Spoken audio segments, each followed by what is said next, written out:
Okay. First, I just want to hear about the Learning Forward India Foundation in general and what you do there. Yeah, quickly. See, we are 100-year-old legacy of a bookstore.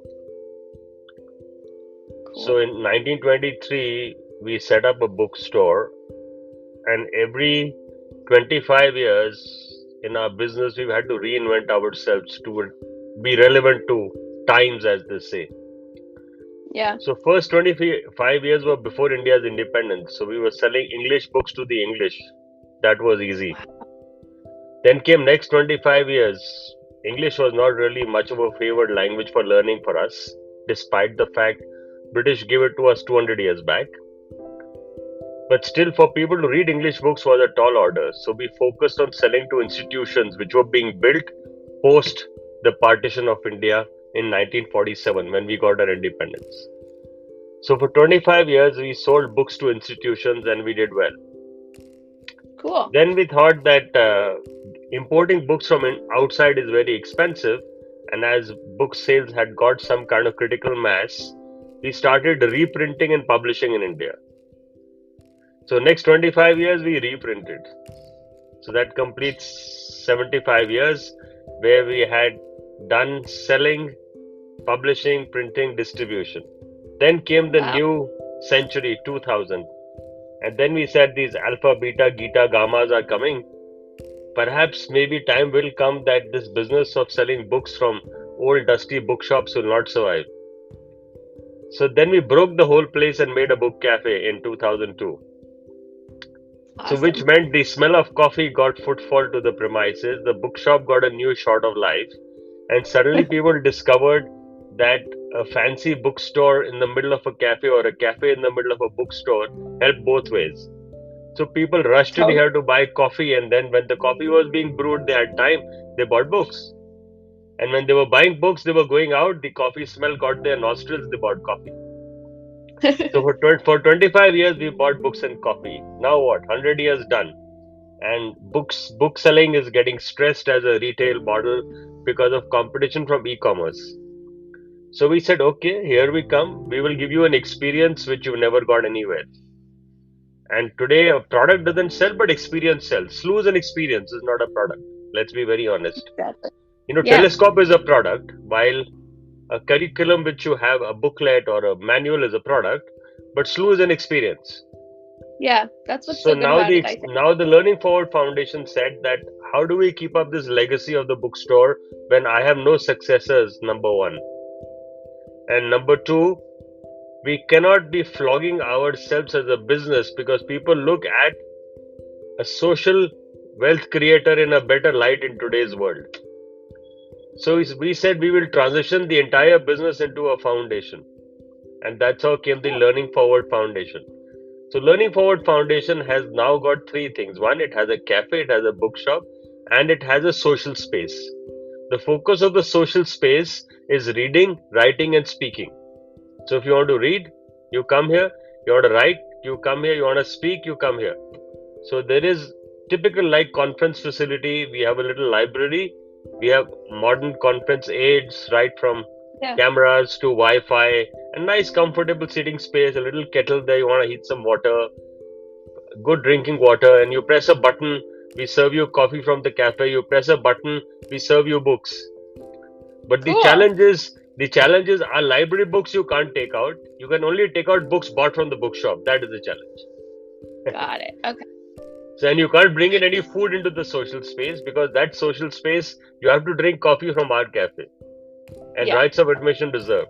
So what the foundation thought, it would be a good idea to support the Good Schools initiative. The Good Schools has been virtually online for about 3 years, since 2020 when the foundation was come. And the focus of the My Good School initiative, which is a unit of the Learning Forward Foundation, is very simple. To curate learning programs for schools and schooling. Now, what we thought that the quality of school education can only be improved as per the current pedagogy practices, as per the requirements of young people. So our requirements of young people in this century are different from the requirements in the last century. Totally. So then today it's more experiential learning. So that's how we evolved into what we call My Good School. And we came up with the idea of an alliance of schools as one program where we brought together a subset of schools and we said you should concentrate on service, skill, sport, and study. You should concentrate on four things. So, Those are great. service, skill, sport, and study. They said, okay, we'll concentrate on those, we'll make a curriculum in our school, we'll map what we do for each, but then we have gaps. So what do we give for skill? I said, okay, you give astronomy for skills.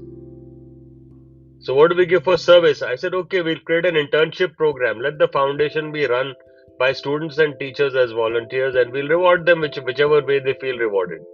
So then came the Cool. idea of service. Then the idea of sport. So idea of sport, what we did was we directed them to sport organizations because you can't do sport as a learning curriculum virtually. So we haven't taken sport very seriously.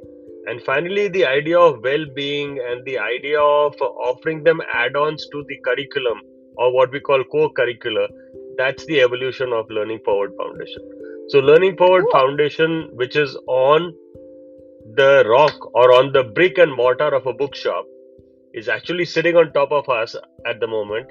And it is creating a social space wherein it wants people to meet for social learning. Now, social learning can be virtual, social learning can be real.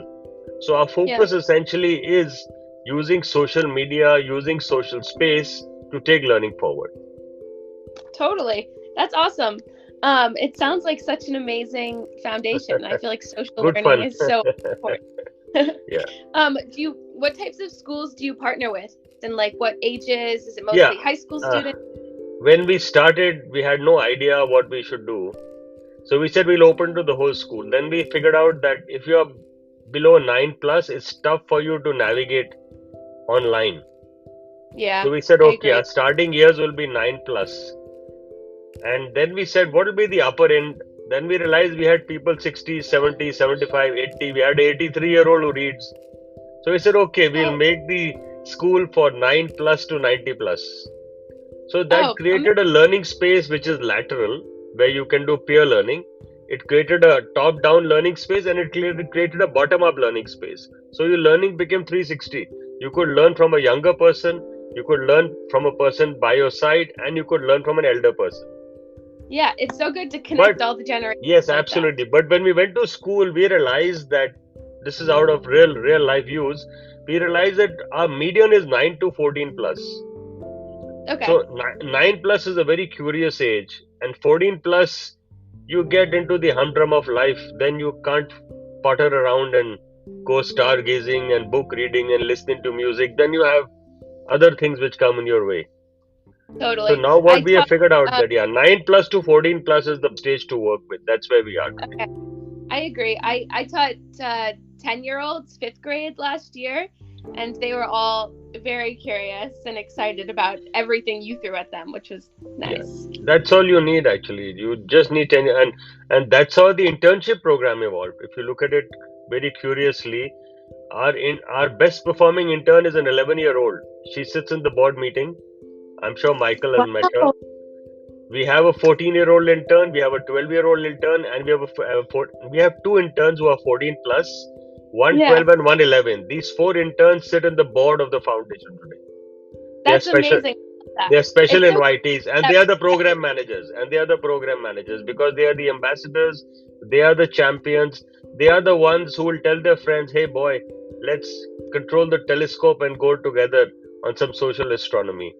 Then they talk to each other, they will do book reading together, they will do podcasting together, they make apps together. So whatever they can do online, they are doing across schools, across the socio-economic environment. That is the next part you must understand.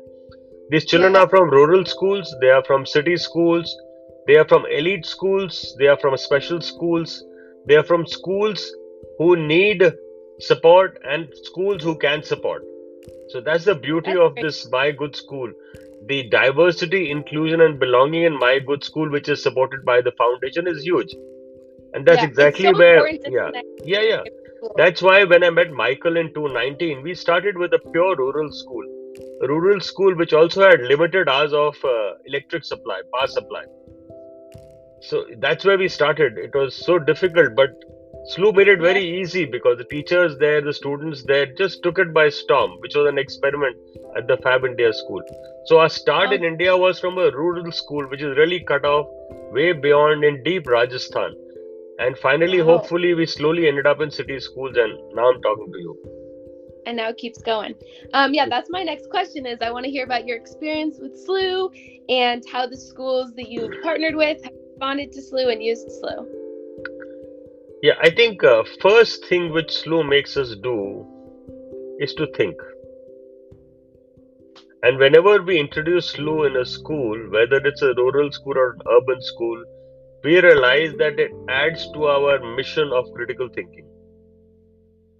So the children get to question that how do we exist? Where do we exist?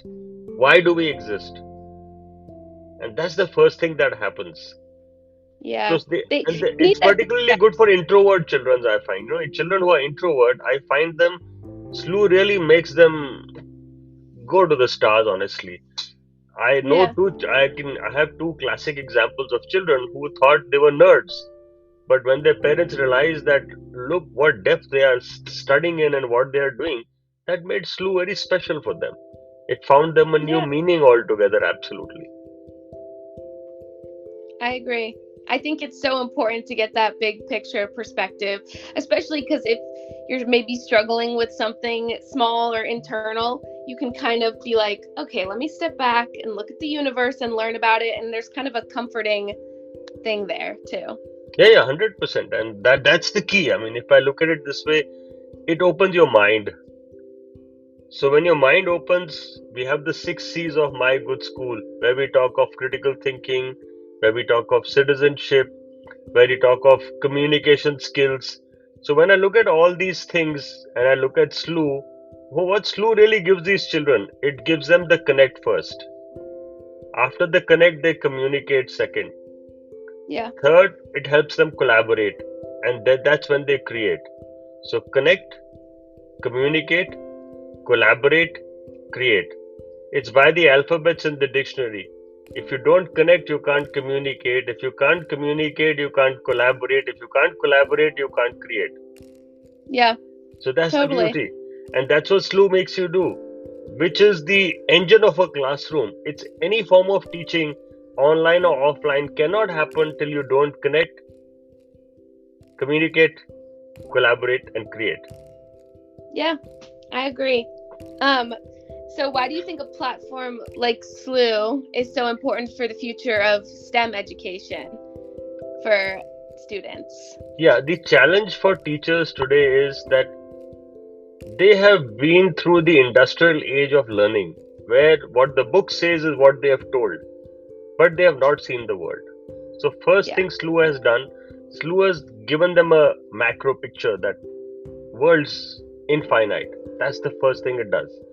So, it makes them look further beyond just being earthlings or beings, and that's precisely why it interests the teachers.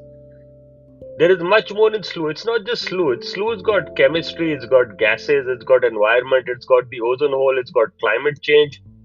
Yeah. It's just about linked to everything. It's not just Yeah. mathematics, physics, and chemistry. It's even liberal arts. So when you talk of Yeah. STEM, I think it's actually a stream. So it includes even liberal arts. I mean, if I'm an artist, I would love Slooh. By the way, the images, the drawings, the magnificence of galaxies. It's an artist's Yeah. dream. No, something for So everyone. from a It's so true. teacher's point of view, it gives visualization. Yeah. Second, it gives thought. Third, it gives the basic of science. So if you look at that, and if you look at what the book gives you, which is dead, here's something live. So I often give an example that, like, you need to go to a biology lab, you need to go to a chemistry lab, you need to go to a physics lab to understand the subjects. That's what you need to do to go to understand astronomy and space. That's why Yeah. Slooh is very useful. It's the lab. I It's a agree. lab for astronomy. It's a Completely. global astronomy lab. And the great thing is most people don't have access to labs, but Slooh is Yes. universal access to this Yeah, lab and to it's learn affordable. It's at all levels. affordable because labs are very expensive otherwise. To set up a Yeah. lab in India also would cost phenomenal amount to a school. Yeah. And if I was to set up a telescope and astronomy lab, it would be unaffordable. I mean, astronomy would become a science of unaffordable elite. Yeah. No, it's so great. And so have your teachers responded positively, the ones you work with, to See, using Slooh? currently the teachers are working on what we call the club philosophy. So they are only doing Slooh as an extracurricular. It's Okay, now cool. we are working on the curricular because only this year in curriculum they have added astronomy and space. So 2023-24 we will become a curriculum, and that's why we have partnered with the leading school of India to create and map the requirements of curriculum which the Slooh offers and which our content requires. Oh, great. So we have now reached the curriculum stage in India. Okay, that's very exciting. So my last question was, what are you hoping to see in your future use of Slooh now that it's become really part of the curriculum? Yeah, I think Slooh will be the answer of what I call sustainable development in the world. You know, today we are talking of ESR. We were talking of sustainable growth. We are talking, even the companies and corporates have to do some sustainability work. So, in understanding sustainability, in understanding climate change, in understanding what Earth is, I think Slooh has a larger macro picture than just being a classroom tool. That's where I see Slooh. It'll be useful for policymakers, it'll be useful for scientists, researchers, space scientists. It will just be useful for everyone beyond that. I completely agree. That's all of my questions for you.